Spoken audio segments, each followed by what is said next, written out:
Hello friends, screens की record holder series कुल्लूस Usman के season 5 की तैयारियां जोरों शोर से जारी हैं और सीरीज में नए किरदारों के लिए एक्टर्स की कास्ट का सिलसिला जारी है। आज की वीडियो में हम आपको बताएंगे कि हाल ही में किस नई एक्ट्रेस ने सीरीज की कास्ट को ज्वाइन किया है और इनका किरदार क्या है, इसलिए वीडियो को एंड तक जरूर देखें। वीडियो शुरू करने से पहले नए आने वाले व्यूवर्स से दरखास्त है कि वो चैनल को लाइक और सब्सक्राइब करें और कमेंट सेक्शन में अपनी राय का इजहार जरूर करें। तो वीडियो शुरू करते हैं। बोधा मेहमद की तैयार करदा सीरीज कुल्लूस उस्मान, जिसे डायरेक्ट अहमद यिल्माज कर रहे हैं, सीरीज ने कामयाबी और तमाम ब्रेकिंग रिकॉर्ड के साथ 4th सीजन का इख्तिताम किया। सीजन 5 भी ATV पर वेडनेसडे को ही नशर किया जाएगा। टर्किश टैलेंटेड चाइल्ड स्टार लैया कृशान ने हाल ही में सीरीज की कास्ट में शमूलियत इख्तियार की है। लीक होने वाली खबर के मुताबिक लैया कृशान और हान बे की बहन का किरदार अदा करेंगी। लैया कृशान के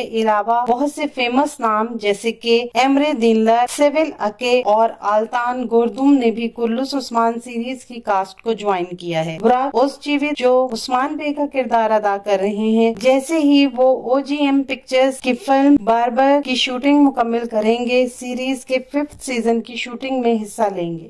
आने वाले दिनों में अपने पसंदीदा ड्रामों की मजीद मालूमात के लिए हमारे चैनल को लाइक करें, शेयर करें और सब्सक्राइब करना ना भूलें। शुक्रिया।